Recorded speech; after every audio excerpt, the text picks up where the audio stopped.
Bismillahirrahmanirrahim. Assalamualaikum warahmatullahi wabarakatuh. Alhamdulillahirabbil alamin. Allahumma shalli ala sayyidina Muhammad wa ala ali sayyidina Muhammad.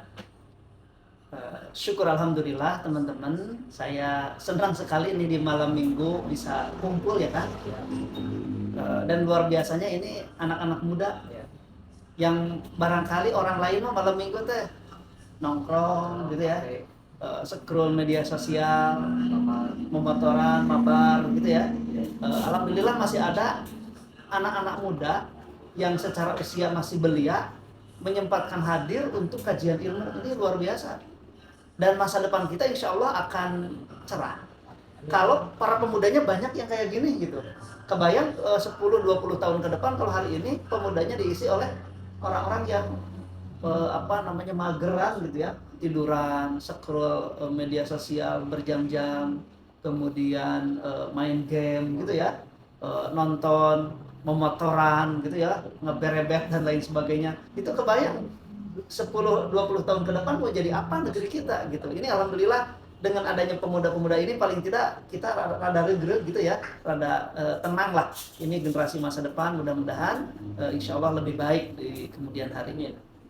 Salawat dan salam semoga senantiasa tercurah limpah pada baginda Nabi Muhammad SAW, pada keluarganya, para sahabatnya, dan semoga sampai kepada kita selaku umatnya.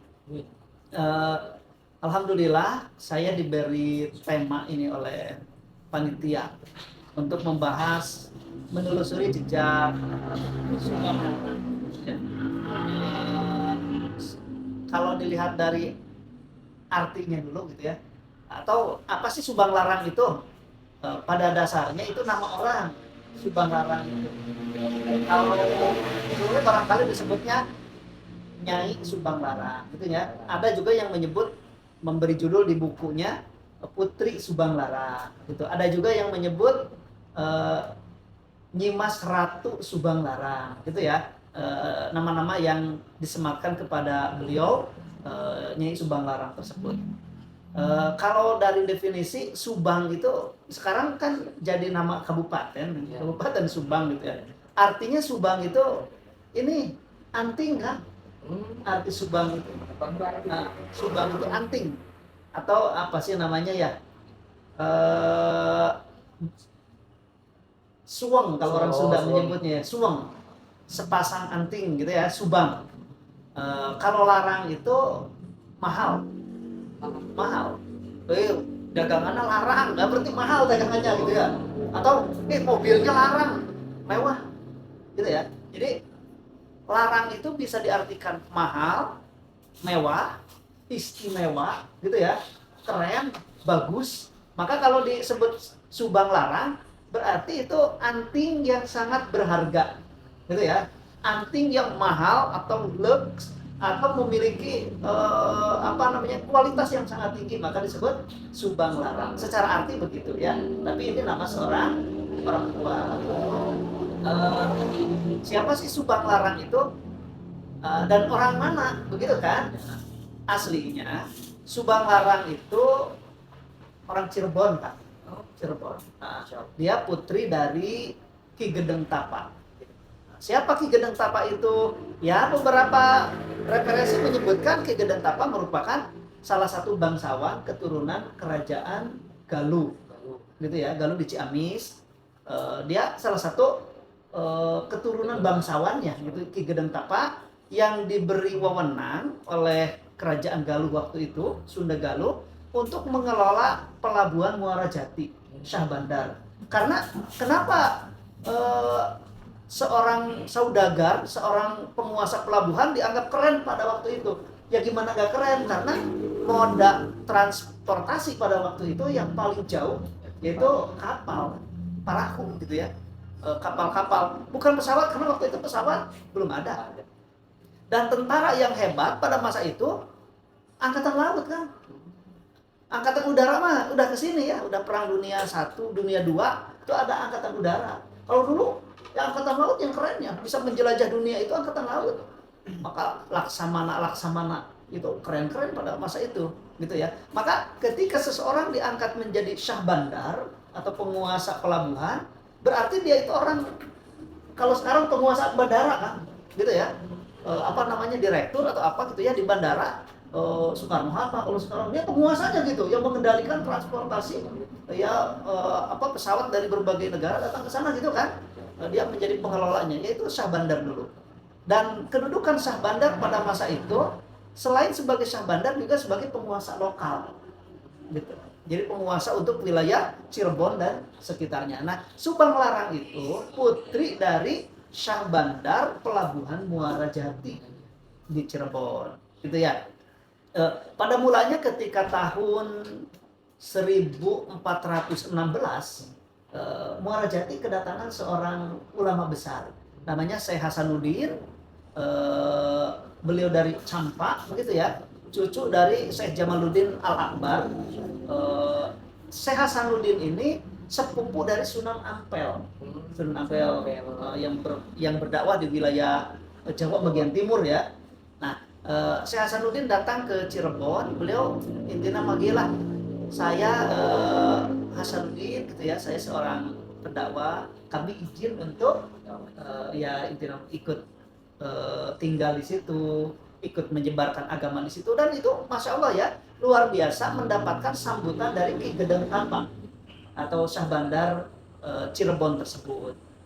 Karena kenapa beliau Ki Gedeng Tapa itu terbuka mau menerima Syekh Hasanuddin? Karena Cirebon pada masa itu sudah terbiasa kedatangan orang asing gitu, orang India, orang Persia, Cina, Arab, dan sebagainya gitu ya. Itu pada datang ke sana karena merupakan pelabuhan besar pada masa itu. Memang sih ada pelabuhan-pelabuhan besar yang lainnya gitu ya, tapi Cirebon walaupun nggak besar-besar amat, itu strategis posisinya sebelum para armada itu berangkat ke Majapahit, jadi bisa mampir dulu ke Cirebon gitu. Nah, ketika itu beliau diizinkan oleh Ki Gedeng Tapa. Nah, kalau kita nyebut Ki Gedeng nanti hampir semua wilayah zaman dulu itu dikuasai oleh Ki Gedeng. Ki Gedeng itu berarti penguasa. Nah, Ki Gedeng Sindang Kasih berarti penguasa di Sindang Kasih gitu ya.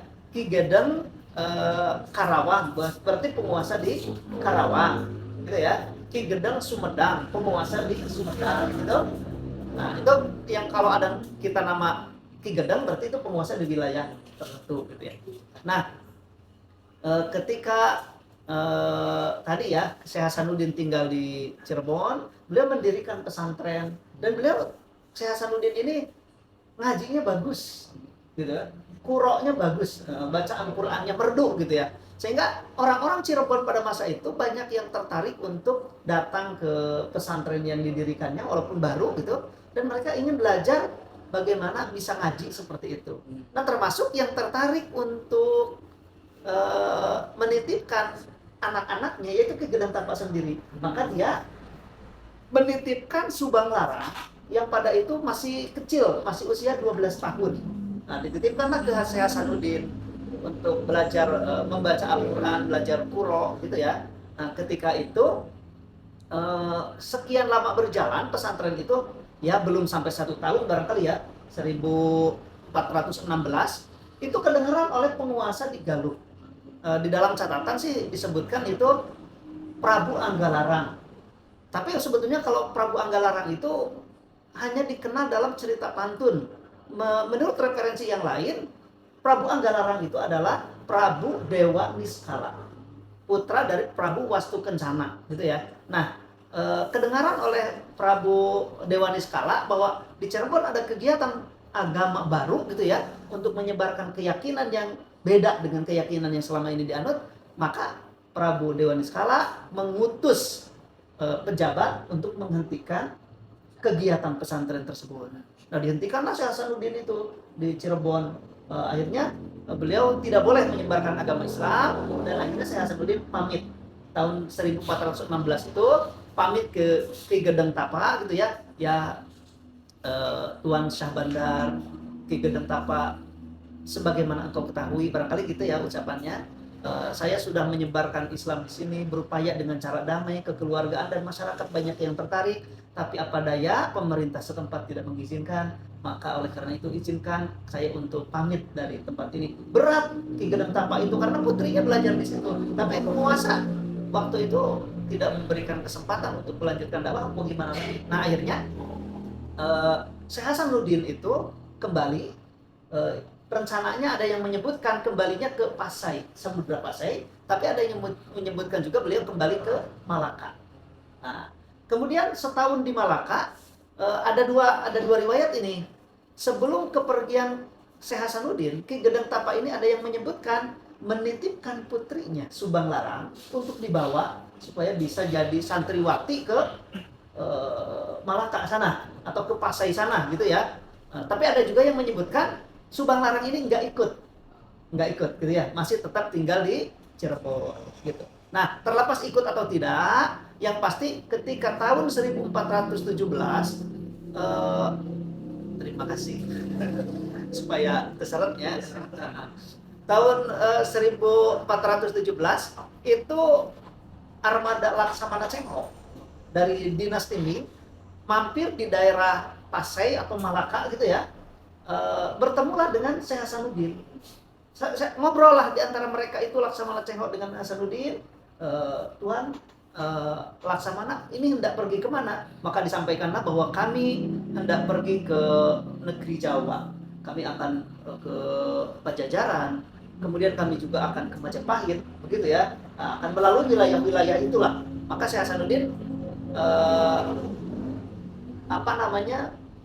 dari obrolan itu beliau diajak atau sharing lah bagaimana kalau dakwahnya tidak kembali ke Cirebon tapi kembali ke negeri di Jawa sana, cuman tinggalnya di Karawang gitu ya. Maka Syekh Hasanuddin waktu itu ikut rombongan Laksamana Cengho tahun 1417, berlabuh di Karawang, tinggal di sana, mendirikan pesantren.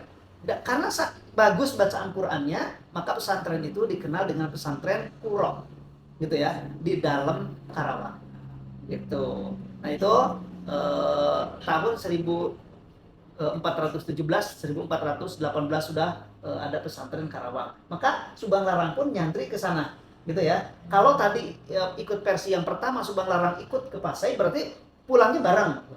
Kalau menurut pendapat yang kedua tidak ikut, tapi dari Cirebon nyusul lagi ke Karawang gitu ya. Maka berdakwahlah di Karawang. Maka Syekh Hasanuddin juga dikenal oleh masyarakat sebagai Syekh Kuro gitu ya, karena bacaan Qur'annya yang bagus, itu yang pertama.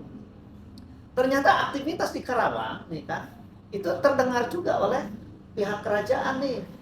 Prabu Dewa Niskala itu lagi-lagi keberatan gitu ya untuk ada aktivitas dakwah Islam di negeri Tatar Sunda tersebut. Maka beliau akhirnya mengutus, kalau sebelumnya ke Cirebon itu mengutus orang lain lah gitu ya, pejabat kerajaan. Kali ini yang diutus adalah putranya gitu ya. Beliau mengutus Raden Pamanah Rasa, yang kelak Raden Pamanah Rasa itu jadi Prabu Siliwangi gitu. Jadi nama mudanya disebut Pamanah Rasa, atau ketika beliau punya jabatan disebut Prabu Jaya Dewata gitu ya. Nanti setelah berkuasa di Pajajaran, beliau dikenal dengan gelar Prabu Siliwangi itu ya. Maka diutuslah Siliwangi muda tersebut yang dikenal dengan Pamanah Rasa untuk ke Karawang. Menurut cerita sih dikawal oleh 10 orang ya, 10 orang ponggawa bersama satu orang Ki Lengser namanya Ki Purwagali. Nah, ketika di Karawang ternyata ada catatan sejarah yang menyebutkan bahwa beliau datangnya malam, ba'da Isya gitulah ya, selepas Isya. Dan kebetulan di sana agak sepi pesantrennya, mungkin santrinya udah beres ngaji gitu ya, udah tidur gitu. Dan Pamanah Rasa bersama rombongan ini memarkirkan kuda gitu, diikatlah di sekitar pesantren. Beliau Pamanah Rasa masuk ke pesantrennya lenyap-lenyap gitu, mungkin pelan-pelan gitu ya, nggak ganggu. Beliau mungkin ingin menyelidiki apa sih yang ada di pesantren ini. Beliau pelan-pelan jalan ke dalam gitu ya. Ternyata ada bangunan yang agak besar, bisa disinyalir itu masjid barangkali gitu ya. Beliau mendengar sayup-sayup gitu, kok ada yang ngaji ini, gitu ya, enak ngajinya. Beliau sampai tertegun, dan sempat nyari tempat duduk gitu kan. Ini enak nih ngajinya, bersila gitu ya. Enak ngaji, dengeran gitu ya.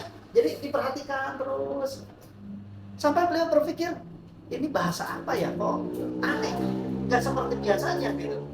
Kalau ini lagu apa gitu, kok lagunya beda gitu ya. Menurut lagu tenang, cincang teling manuk cingkul. Terus lagu naon deui gitu ya. Ini kok lain gitu dari yang biasa dinyanyikan gitu ya. Maka beliau diam gitu. Tiba-tiba disapa oleh seorang lelaki. Punten, maaf Raden gitu ya, atau maaf di sana ada yang bisa saya bantu. Beliau baru kaget. Ternyata yang menyapa itu saya Hasanuddin, Syekh Kuro gitu ya. Maka diajak ngobrol. Oh maaf katanya, kata beliau itu ya. Saya sudah lancang masuk ke sini dan secara tidak sengaja saya mendengar bunyi yang sangat aneh, yang sangat asing, tapi nikmat kedengarannya gitu. Kalau boleh tahu ini lagu apa? Kalau syair ini syair apa? Maka diajak duduklah oleh Syekh Hasanuddin Kuro, dijelaskan bahwa yang barusan didengar itu bukan lagu, gitu ya. Bukan pula tembang-tembang, melainkan ini adalah apa namanya? Kalamullah, Al-Quran yang dibacakan. Ini adalah pedoman hidup bagi orang-orang yang sudah memeluk agama Islam. Begitu. Akhirnya obrolannya panjang gitu ya. Dari obrolan tersebut, beliau itu pamanah rasa yang awalnya memang diutus oleh ayahnya untuk menutup, akhirnya agak ragu nih, gitu ya. Terus ngobrol kegiatan sehari-hari di sini apa gitu. Ya akhirnya disampaikan oleh Syekh Hasanuddin bahwa kegiatan kami adalah memberikan pencerahan kepada masyarakat, mengajak untuk hidup yang baik, dari bohong menjadi jujur, dari pelit menjadi dermawan, dari tidak menolong menjadi menolong orang, memberi makan orang yang lapar, memberi baju orang yang tidak punya baju, menyembuhkan orang yang sakit. Akhirnya pemanah rasa berpikir, kenapa kegiatan ini harus dilarang gitu? Tidak ada yang salah dan tidak ada yang dirugikan dengan ini. Nah, akhirnya pamanah rasa waktu itu, sudah kalau begitu biar saya yang bertanggung jawab supaya pesantren ini tidak ditutup. Gitu ya. Beliau pulang, tapi ketika pulang beliau kepikiran, siapa sih yang melantunkan itu, gitu ya. Nah, menurut beberapa catatan itu bolak-balik. Jadi sekali sudah ke sana datang lagi gitu ya. Dan ternyata suatu hari beliau ingin tahu siapa yang melantunkan itu. Oh ternyata itu seorang perempuan. Siapa perempuan itu?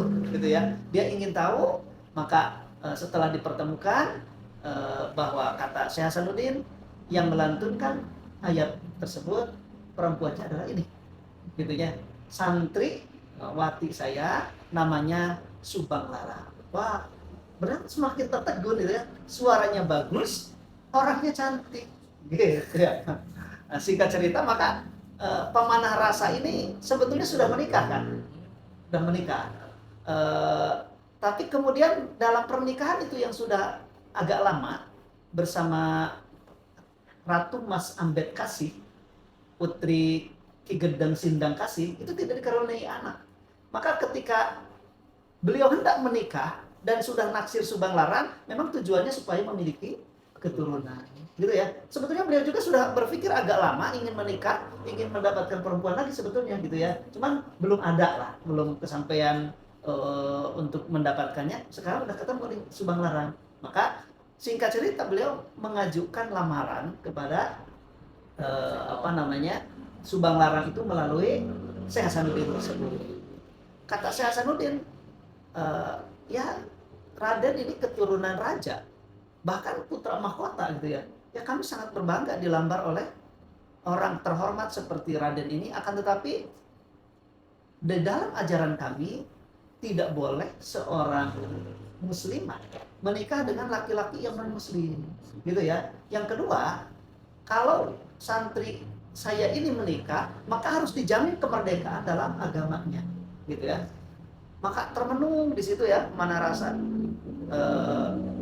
Dia berpikir berarti harus masuk Islam dulu, gitu ya. Dan kalau memang Raden mau menikahi santriwati kami, maka ada disyaratkan. Memang ini catatan para penulis beda-beda ya. Ada yang mensyaratkan untuk mendapatkan kalung renteng sakerti namanya gitu.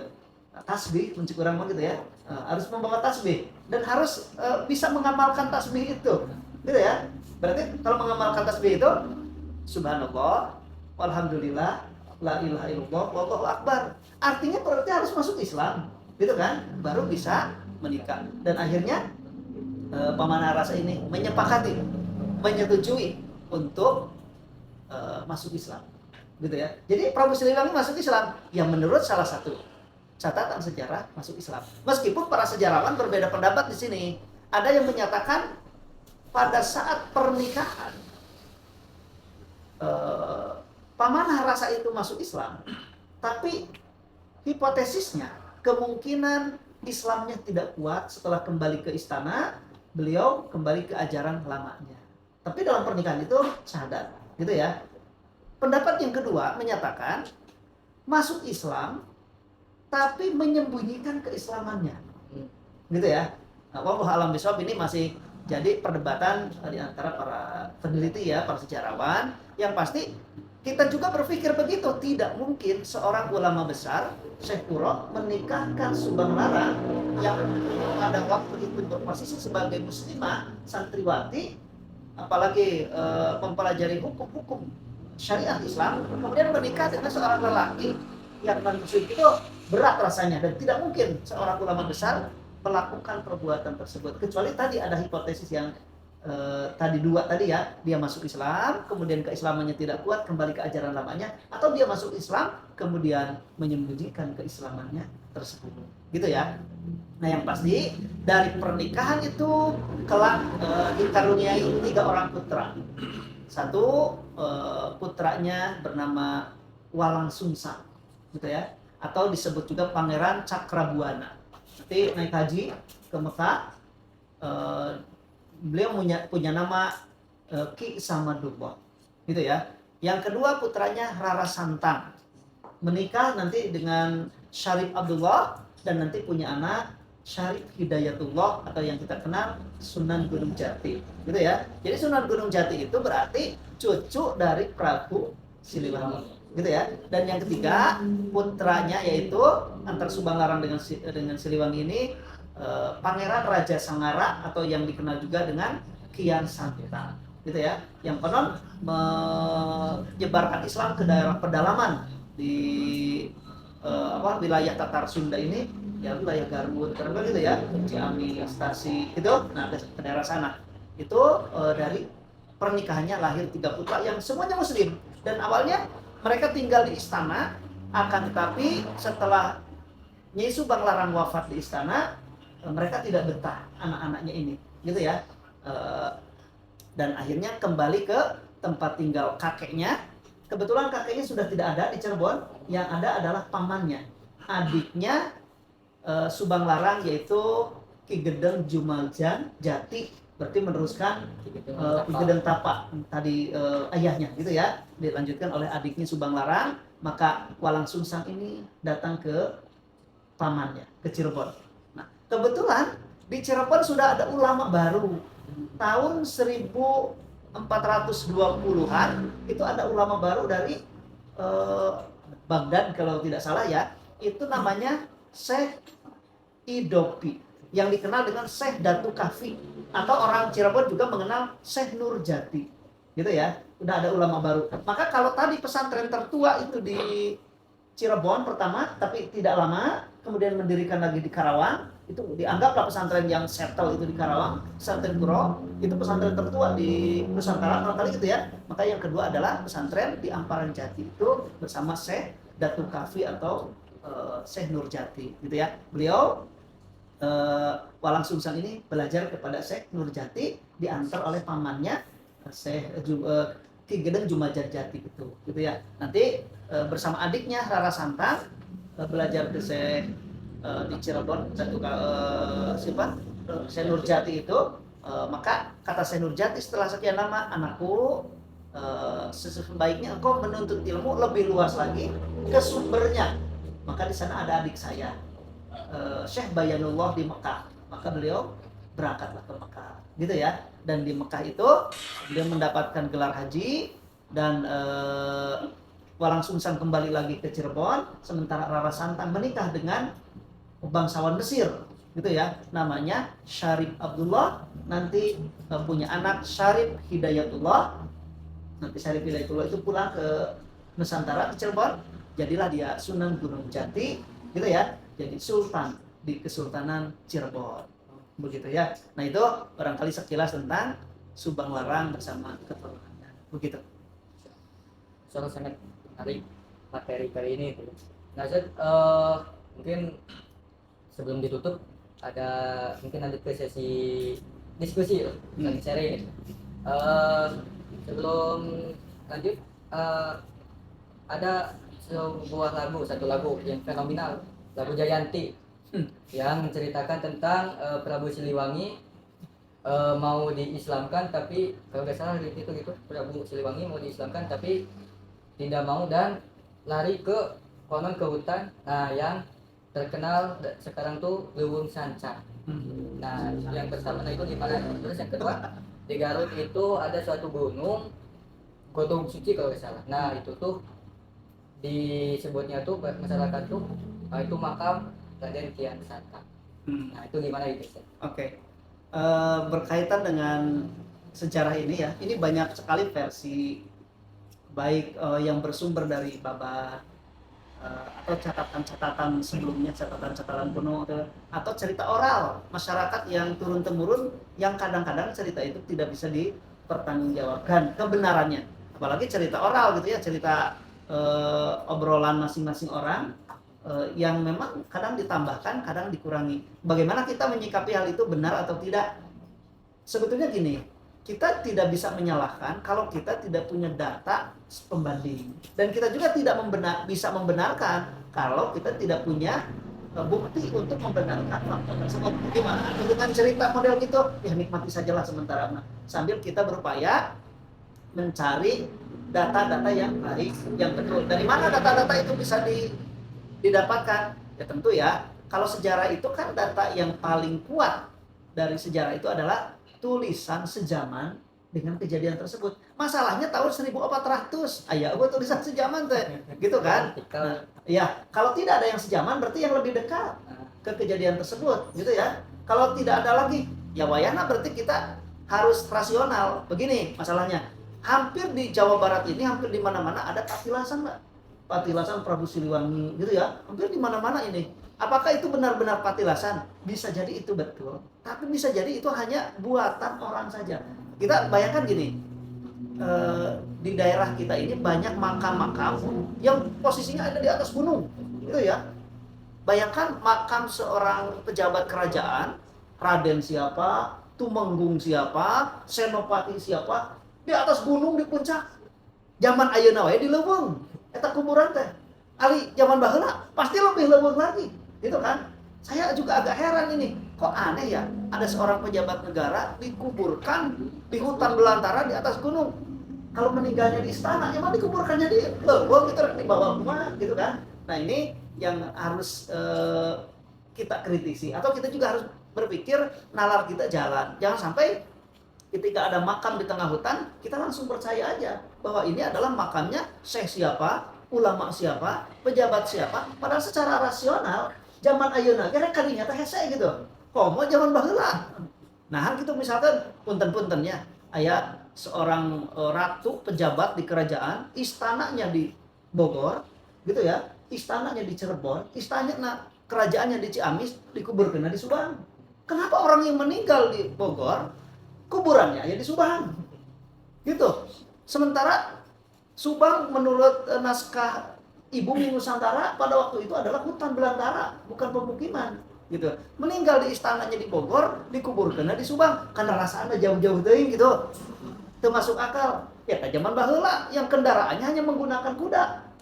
Harusnya kan biasanya kalau orang meninggal, apalagi dia orang pejabat, gitu ya, orang istana, dikuburkannya di makam para pejabat lagi atau keluarga istana paling tidak. Ya kalau diaclengkeun ka leuweung sorangan deh gitu kan. Ini tidak masuk akal. Ada maafnya di Subang ini ada makam bangsawan dari Banten. Depan bangsawan di Banten teh maotna teh di Banten di ditu di Kesultanan Banten, kuburan aya di Subang gitu kan. Ini dan itu oleh masyarakat kita dipercaya tiap malam Jumat didatangan gitu ya. Kuncen nak nyeritakan kudu infak di mandian segala rupa. Jadi secara nalar itu termasuk akal. Jadi sikap kritis kita juga harus jalan. Ulah ujung-ujung percaya karena bisa jadi zaman sekarang orang nyari uang sebetulnya mah. Gitu ya. Wah ini dah masyarakat orang mah bisa dibohongan gitu ya. Nyieun we patilasan, nyieun kuburan duka kuburan saha eta teh. Atau jangan-jangan enggak ada kuburan di dalamnya nyieun we nisan hungkul gitu. Tulisan lah gitu nya. Ieu makamna ieu ka dieu keramat dan lain sebagainya. Orang berbondong-bondong datang usaha padahal mah. Nah itu harus kritis berarti kita juga gitu. Di samping kita mencari kebenaran melalui ya studi literatur gitu ya, melalui naskah-naskah, melalui wawancara dengan orang-orang yang kredibel dan lain sebagainya. Begitu. Insyaallah.